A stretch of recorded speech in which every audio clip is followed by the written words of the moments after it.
Welcome to the People Priority Podcast, where we dig into topics that help you show up as your best self for you and your circle of influence.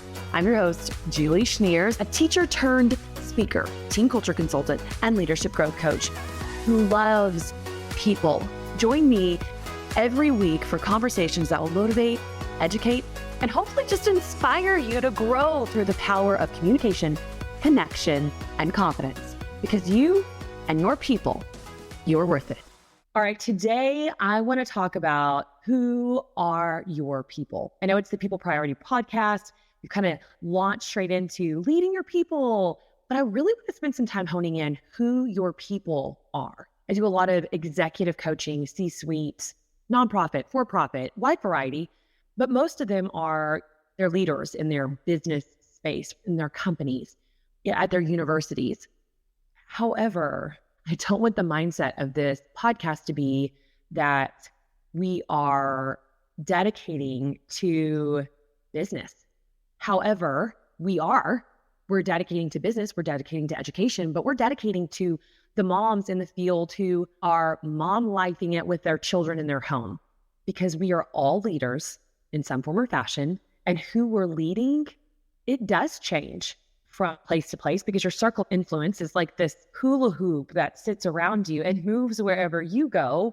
Your people are whoever your circle of influence is in that meeting or in that space. So today I really want to dissect who your people are, how we're aligning ourselves as leaders, and what we can do in the realm of following the right people, because who your people are, whether you're leading or following, is really impactful. So who are the people that I'm talking about in the People Priority?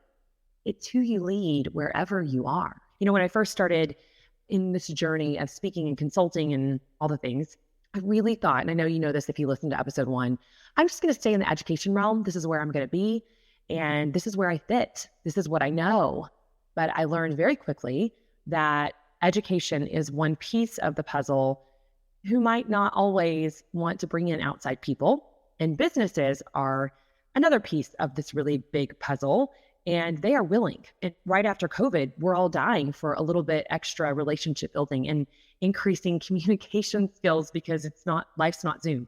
So I learned very quickly that even though I was being told to niche down and I wanted that to be education, that it wasn't going to be education, be business. But then my heart didn't feel good about niching down in business, because that's not my heart. My heart was in people and teams, and in my world of education, that just naturally existed. And it wasn't until I had really spent some time working with different companies and school districts when I learned my niche is neither education or business, it's people. People in general. There's no niche down, because people in general are trying to learn and grow. People in general have an opportunity to step up as a leader. So I want you to hear me say, no matter who your circle of influence is, no matter what your space is, you're a leader. You're a leader in your space. And I talk a lot about circle of influence. Who is your circle of influence? Well, your circle of influence are the people in your space. Imagine if you have this hula hoop and you put it around your body. It's probably a really big hula hoop, not one that we would play with when we were children. It's a big hula hoop. If you're a teacher, when you're in the classroom, your circle of influence aren't those kids. But when you walk from your classroom to the meeting room with your other professional teachers, you are also sitting in a space that you are the circle of influence. If I'm a CEO of a company, of course my circle of influence might be my employees that day. It might be my clients. If I'm in the medical field, it's for sure my patients, but it might also be the nurses that I work with. It might be the crew that goes into surgery with me. If I am in fast food industry, it might be the random people that walk in and have coffee every Monday morning. That might be part of my circle of influence, but my staff for sure is part of my circle of influence. And then when I leave the office and I go home, you know who else is your circle of influence? Your family. When I leave to go to that board meeting, those people are my circle of influence. So your circle of influence changes wherever you are because you all are leaders. We're all leaders. Now, what I don't want you to hear is that everybody should be standing on the chairs, being a leader and making it change. That's not exactly leadership. Leadership might very well be that you're sitting down and listening. Matter of fact, my very favorite leadership tips are to sit and listen so that you have more information and a better understanding. But I do want to break down people into two categories. People we should or need to lead, category one. And category two is people we should or need to follow. So if we are breaking it into two categories of people, and of course, we're just going to roll with the title, making these our priorities, I'm going to start with the word be intentional, because being intentional cross applies to either category and it cross applies to every type of leader. So let's just break that down for just a second. If I am talking about who I should lead, how I lead those people, whether they are in the boardroom with me or they're my kids at home, matters. So as a leader, and let's just stay in the home space for a second. I feel like that translates to everyone. If I am in the home space, which I am a leader of because I'm a mother, I'm not the only leader because my husband is there. So there are two leaders, and sometimes I do need to follow him. Sometimes I do need to learn from, work with, shut my mouth and listen to. Just because I'm a leader in that space doesn't mean I'm the only leader. But it does mean that my kids are looking up to me. It does mean that as a leader, I'm creating culture in that space. So the question of what kind of culture do I create with the people in my circle of influence is a really impactful question for us to ask.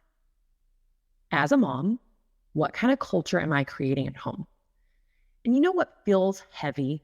It feels heavy that we go to work and we learn about how to do our jobs, and we have to go professional development to be better at our jobs. And now I'm saying you should also do professional development for how to be better for your people and not just your job, right? So the job piece is heavy, and we want to unplug and we want to come home. And I will say, I think there's absolutely a necessary time and need to unplug and just be at home. Self-care, I'm a huge advocate for. Taking care of you is a part of being able to take care of your circle of influence. And we're going to talk more and dig into that also. But there still has to be this level of being intentional at home, because those people are still your circle of influence.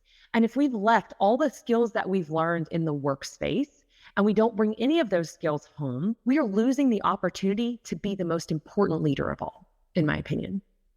Your home space is a place that you should be developing culture for.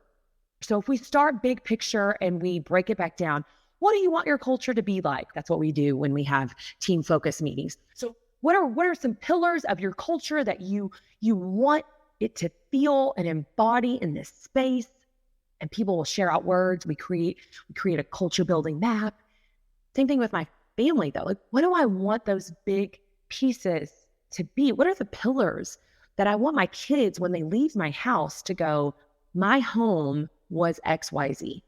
I feel XYZ in my home. And if I'm just throwing out words for fun, because we're talking about creating your focus, I want my home to be a place that my kids can communicate with me. I want them to be able to talk to me. So how do I create that?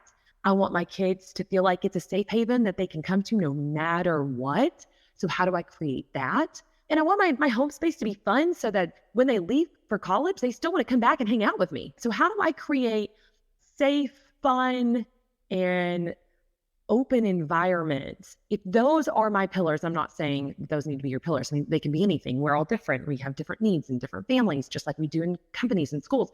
What are your pillars? But if those are my pillars, the next question is, how do we create that? How do we create that culture for our people, knowing that I am a leader and it is my job to build that culture? I do have to take care of me. I do have to unplug, but I also need to remember to be intentional with my people in this example being my family. So if you're a mom listening, I hope that you dissect all of the words, or a dad or an aunt or an uncle, dissect all of the words and the examples and the interviews that we're going to do on this podcast and the leadership tips that I'm going to take. And I want you to put the perspective in your brain that you are a leader. So when I am talking about leadership, I am talking about you. Every single person listening is a leader in some form or fashion in their space. That is us leading well in our space. That is us thinking about the people we are leading. Now, the other category was the people we should or need to follow. My mama always said, you are who you hang with. And I hated it when she said that every single time. And I swear she said it a million times. I'm going to blame my brother for that most, because he was the constant reminder in our home, Jonathan, I love you. But my mom would get frustrated with a decision that we had made, or that a friend had made, or she had heard about a friend had made, or maybe we were with a friend, or, all the things. If you're a parent, if you were ever a child, you get it. So you are who you hang with in her mind was, you are creating this feel for not only who you are, how you think about yourself, but also how other people see you. Now, I am a recovering people pleaser and perfectionist to a fault, just full transparency. I am not saying we need to always care what other people think. I'm not saying that. Matter of fact, I am saying the opposite of that. I'm saying that you should care enough about yourself that you are thoughtful and, again, intentional about who you are with the people in your space and who you are seen as. For those that are looking up to you as a leader, what do they see with the people you surround yourself with? What do they learn? What are your kids learning from the people that you are around? I think that's an important question to ask. So when I say, who are people you need to follow, I love thinking through, I want to follow someone I can learn from. That is one element. And you know what? That sometimes is very uncomfortable, because that requires us to put ourselves in spaces with people that we might not feel completely confident in. We might be a little uncomfortable, and not many of us love and welcome being uncomfortable. That's also something I'm working on, because it grows us. It's why I'm taking Pure Barre, because I'm trying to own being uncomfortable. I don't love Pure Barre. I'm almost 5'10". The bar is too short for me. I'm not very flexible, and I don't look beautiful. I was never a dancer. So some of those moves, I look like this Oompa Loompa trying to navigate what I can't do gracefully, but I'm still going because I'm trying really hard to push myself to be uncomfortable. I know that it's good for my body. I know that Pure Barre has so many perks to it. It's why I'm going to just keep saying yes, because it is good. It just makes me uncomfortable because I don't feel like I fit there. I don't feel like I'm good at it. Just because we're uncomfortable doesn't mean that we should back out of a space or back out of a circle. If you're uncomfortable for the right reasons, let's clarify that. If you are growing because of the people around you, if you are learning from the people around you, if you admire the people around you, put yourself in that space more, because you are going to feed off of the people around you. If you insert yourself with people that are negative Nancy's, guess what? That is going to bleed off on you. Just like if you are a negative Nancy at home with your kids, that's going to bleed off onto them. So who I want to be as a leader still does link to the people that I follow and surround myself with. If I want to grow and learn, I might have to put myself in new spaces.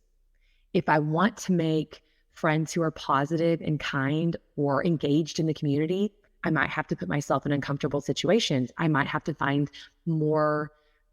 put myself in a new circle of friends. And that can be hard, because sometimes we like the comfortable place where people just put up with the negativity because it's easy, or they make bad decisions together and that's where you'd rather be. So it's just easier to blend. Leveling up can be difficult, but I think it's a challenge worth taking. So as we're talking through all these pieces of who are your people, who do you follow? Who are the people that you spend time soaking in? Who are the people that you run with? Who are the people that you call when you have a concern or a frustration? And there's all kinds of people that we need in all different seasons of our lives. It's okay if your people change. It's okay if you have more than one style of group in your life. You might have a group that you're comfortable with and a group that you learn from, a group that you volunteer with. That's okay. Think through episode 2, Legacy Lens. Who am I? Who do I want to be seen as? Who do I want to be known as? And are the people that I have in my circle of influence contributing to my legacy and who I want to be? Or are they harming my growth? Are they holding me back? I think sometimes we sit in a comfortable space rather than fighting for new because we don't want to go through the uncomfortable. I hope this challenges you to not only think about how you want your legacy to be seen and felt and known, but also how the people in your circle of influence are feeding your legacy. Because being intentional, in the words of my mother, of who you hang with, is going to bleed into the type of leader that you are. So that category folds hand in hand with you being the type of leader with your circle of influence in front of your people that you want to be. We've talked a lot about being intentional as a leader with your people, and being intentional about who your circle of influence that feeds you being one of their people. Those two categories, they both take being intentional. What does it mean to be intentional? How can we be more intentional in that? It links back to thinking big picture in my home, big picture in my classroom, big picture in my business. How do I want to be seen as a leader? How do I want to make an influence on my circle of influence? What's important to me? You have to start there. You have to think through that. But then with who you follow and who's in your circle that supports you, this is the element of self. Because like I said, there's an element of self in everything I talk about. There's an element of others.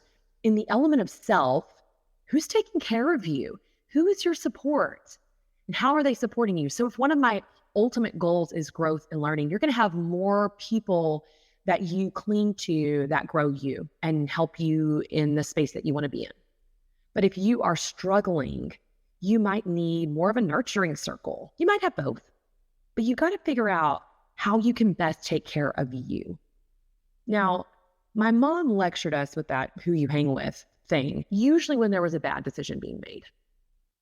So I think that's easy for high school kids to let that just sit on them a little bit heavy because they know that they need to be making better decisions. And if you just hang out with a bunch of people that make bad decisions, it's easier to make bad decisions.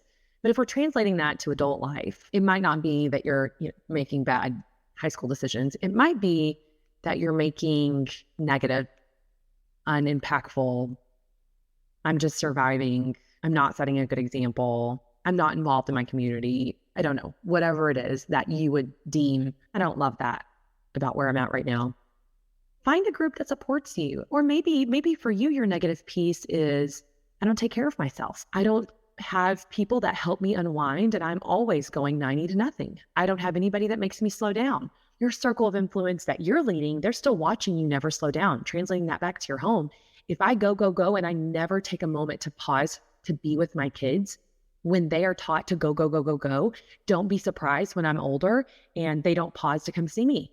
I actually am stealing that from a very dear friend who is older. Her kids are very grown, older than me. And she did tell me, she said, I raised them to be independent because I always worked so hard that they didn't need me. She said, I was proud when they didn't need me because I was going to go do my thing anyway until I got older, and now they don't need me.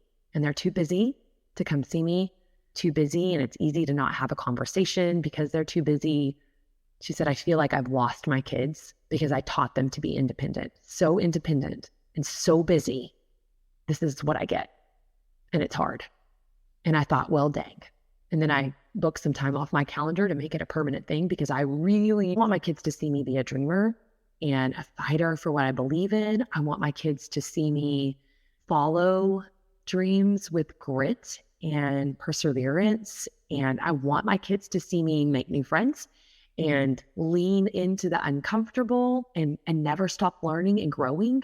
But I also want my kids to see me, and this is what I'm really bad at.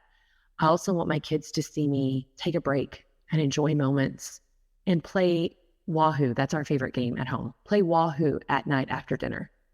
I want my kids to see that our relationships are more important than email. I want my kids to see that spending time at the pool is me also getting in the pool and acting insane and not just sitting on the sidelines watching. Those fun pieces of the pillars that I hope I can create in my home, they start with the decisions that I'm making right now. And that might mean who I'm with. And if I'm with people that I follow that are just driving all the time and they never take a pause for their kids, then I do become a little bit of a bystander in, oh, but I'm not working on that day. I'm sorry that I can't meet with you. That's a day that I've cleared for my kids. If that group of people doesn't support that, am I in the right group? Am I following the right people? And I know that in workspaces, sometimes you don't have a choice of who your people are. And that's another good thing for us to dissect for a second. It is what it is. Who you are and the legacy that you leave is still up to the decisions you make and how you behave. There might be things that you can't help. There might be new spaces you're supposed to be in. But you are building your legacy constantly with your people. Whether your people are your little people at home, or the students in your classroom, or your patients, or your clients. Who your people are matters, and how you take care of you will matter to your people. So think about who you should be leading, and then think about who you need to be following, because it grows you and makes you better. Our biggest takeaways for today is 1, we are all leaders. 2, pick the people you surround yourself with a lot of intention. And 3, all your people are your circle of influence that goes with you wherever you go. So lead well. We've talked a lot today about things that I think could be helpful to write down. So my challenge is write it out. Write out what those big picture pieces are from maybe multiple different circles of influence that are important to you. Write out what kind of people you would like to surround yourself with, and then find ways to brave the uncomfortable and grow who you follow. Grow your circle that you are in, not just the circle that you lead. I'm going to leave you with this quote because I think it works so beautifully and I just love it. It's by Eric Butterworth. He says, "Don't go through life, grow through life." So in the name of being intentional with everyone who is your people, have a great week taking care of you and taking care of your people. Thanks for listening and being my people. I hope you enjoyed this episode. And if you did, hook me up with a 5-star review wherever you're listening right now. And as always, don't forget to subscribe to the People Priority Podcast so you don't miss out on more tips, tricks, and important reminders. All right, I'll see you next week.